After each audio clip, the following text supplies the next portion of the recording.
and good day. My name is Jürgen Steinmetz from eTurboNews, and this is a breaking news update. For more news updates and shows, please go to youtube.com/travel news group.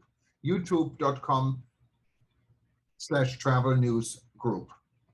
Here's our update.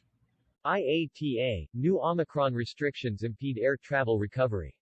World's governments overreacted to the emergence of the Omicron variant and resorted to the tried and failed methods of border closures, excessive testing of travelers and quarantine to slow the spread. The International Air Transport Association (IATA) announced that the recovery in air travel continued in November 2021, prior to the emergence of Omicron. International demand sustained its steady upward trend as more markets reopened. Domestic traffic, however, weakened, largely owing to strengthened travel restrictions in China. Because comparisons between 2021 and 2020 monthly results are distorted by the extraordinary impact of COVID-19, unless otherwise noted, all comparisons are to November 2019, which followed a normal demand pattern. Total demand for air travel in November 2021, measured in revenue passenger kilometers or RPKs, was down 47.0% compared to November 2019. This marked an uptick compared to October's 48.9% contraction from October 2019. Domestic air travel deteriorated slightly in November after two consecutive monthly improvements. Domestic RPKs fell by 24.9% versus 2019 compared with a 21.3% decline in October.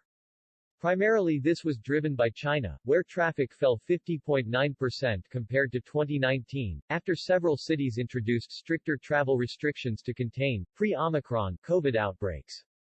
International passenger demand in November was 60.5% below November 2019, bettering the 64.8% decline recorded in October. The recovery in air traffic continued in November.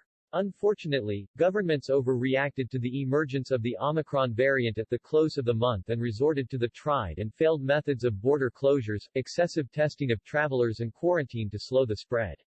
Not surprisingly, international ticket sales made in December and early January fell sharply compared to 2019, suggesting a more difficult first quarter than had been expected. If the experience of the last 22 months has shown anything, it is that there is little to no correlation between the introduction of travel restrictions and preventing transmission of the virus across borders. And these measures place a heavy burden on lives and livelihoods. If experience is the best teacher, let us hope that governments pay more attention as we begin the new year, said Willie Walsh, IATA's Director General. International passenger markets. European carriers' November international traffic declined 43.7% versus November 2019, much improved compared to the 49.4% decrease in October versus the same month in 2019. Capacity dropped 36.3% and load factor fell 9.7 percentage points to 74.3%. Asia-Pacific Airlines saw their November international traffic fall 89.5% compared to November 2019, slightly improved from the 92.0% drop registered in October 2021 versus October 2019. Capacity dropped 80.0% and the load factor was down 37.8 percentage points to 42.2%, the lowest among regions.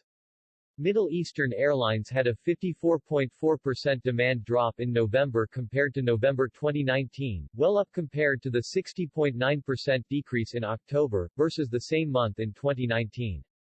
Capacity declined 45.5%, and load factor slipped 11.9 percentage points to 61.3%. North American carriers experienced a 44.8% traffic drop in November versus the 2019 period, significantly improved over the 56.7% decline in October compared to October 2019. Capacity dropped 35.6%, and load factor fell 11.6 percentage points to 69.6%. Latin American Airlines saw a 47.2% drop in November traffic, compared to the same month in 2019, a marked upturn over the 54.6% decline in October compared to October 2019.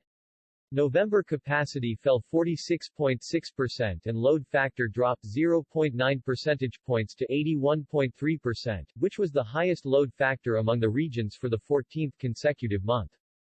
African Airlines traffic fell 56.8% in November versus 2 years ago, improved over the 59.8% decline in October compared to October 2019. November capacity was down 49.6% and load factor declined 10.1 percentage points to 60.3%.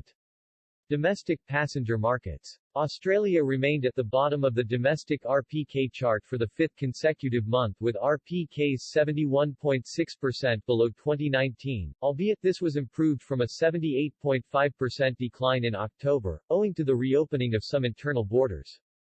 U.S. domestic traffic was down just 6.0% compared November 2019, improved from an 11.1% fall in October, thanks in part to strong Thanksgiving holiday traffic.